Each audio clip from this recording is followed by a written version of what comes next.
Everyone, I hope you are doing well. Today we'll talk about how to fix or how to solve the problem of access failed on LinkedIn. You will go to settings. Here you will go to apps, default apps, app settings. Here in this page you will search about the application of LinkedIn and you will click here. In this page of app info you will go to first stop and you will click OK.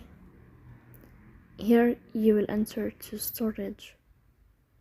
Then we click on clear cache. In the end you will turn off your phone and you will wait a moment to restart your phone again to fix that problem. So that's all. Don't forget to support us by like and subscribe.